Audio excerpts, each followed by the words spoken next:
So today what I wanted to do is show you how to use icons in the Canvas layout. What you can do is kind of just put an icon in here and it will be a link. So this will be my slice chart for patterns, and you click on it and it goes directly to a forced copy on Google Chrome. You could do this to any link that you wish, and the only pretty much the only complicated thing is choosing which icons that you want to use. The first thing we're actually going to do for this tutorial is we're going to download our icons. And what I actually like to use is a site called, that's Fantastify, Icons 8. So if you just type that in the search bar, icons8.com. And what you want to do is already have a plan to use what types of images that you want to link to. A classic one would probably be email. So let's say this one looks pretty cool. I want to add that to my Canvas page, so there's a link that pops up every time I have an assignment, and you can go ahead and download this. Icons 8 is pretty cool because if you are interested in making things, let's say, colored, you can actually use different gradient overlays. If you want it to be custom and you want to use a hex code for that, you have the option for this as well. It is a lot easier if you go with one of the flatter, more simple icons, but today I like this. We're going to use this one. Any icon or picture would actually work. So we're going to download this one, and let's save it as a PNG. And the reason why you want to save these as a PNG is that it will be able to scale without becoming blurry. So let's download that. Free download. And desktop. Let's go email symbol. And we're going to put it as a new folder, Canvas icons. And saving that there. Another icon that you might want to use frequently on Canvas could be something like, let's go with vocabulary. So we can go back, icons 8.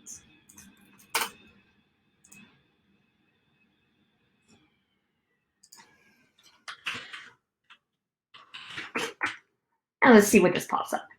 And cool, we get dictionaries that pop up. Actually, let's go with, keep it the same. So again, what you might want to do is keep it within the same style. It looks a little bit more clean, a little bit more organized that way. Download, same folder.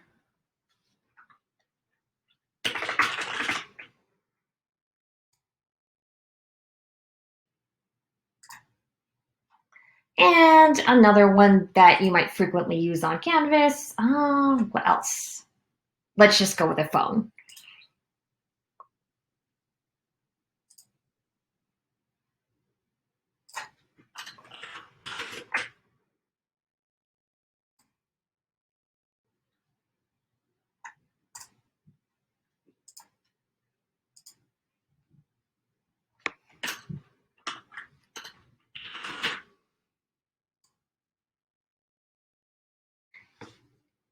And that's it for downloading your icons. So step 3, we're actually going to make a new page on Canvas. I'm using the history build just as a practice page. But the cool thing about Canvas is you can kind of set it up like a web page if you know just a tiny bit of HTML. Let's just name this sample.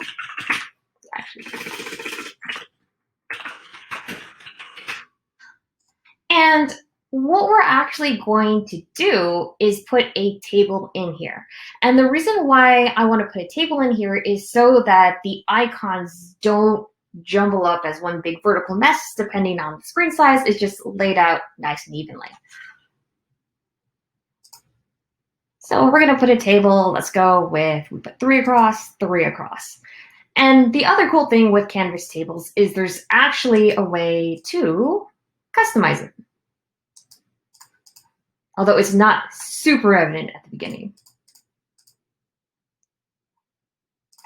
So we're going to go to table properties, and what we're actually going to do is have invisible borders. So hidden borders, so we're going to see it on our end, but the kids will not see this once it is published.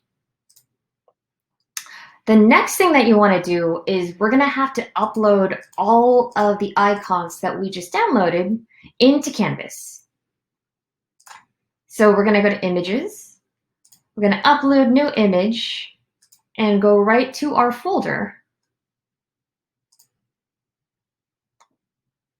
that, where are my icons? Canvas icons. And we're going to put that one right here. And this is going to be a decorative image. So upload. And it'll be right here in that table space. Then you would just repeat the process for the rest of the icons.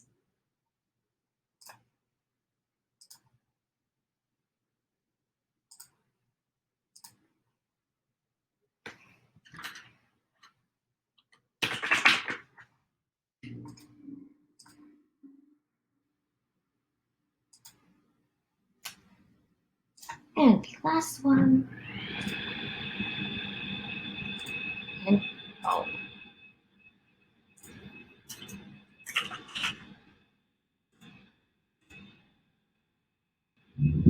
So it looks kind of crazy here, but what you're probably going to want to do is align center. So these are all evenly spaced out.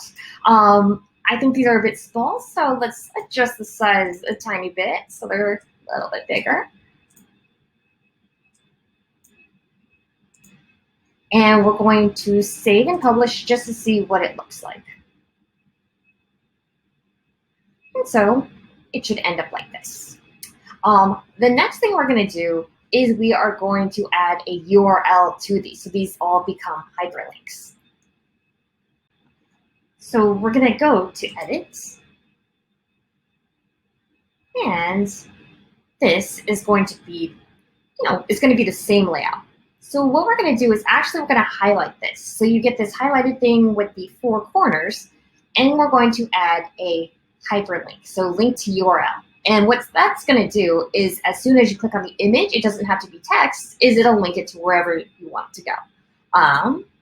So let's just make the dictionary. Let's just go with Google.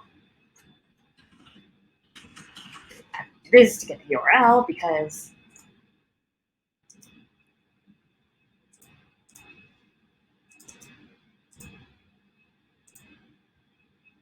and let's see how that worked. We will save and there you go.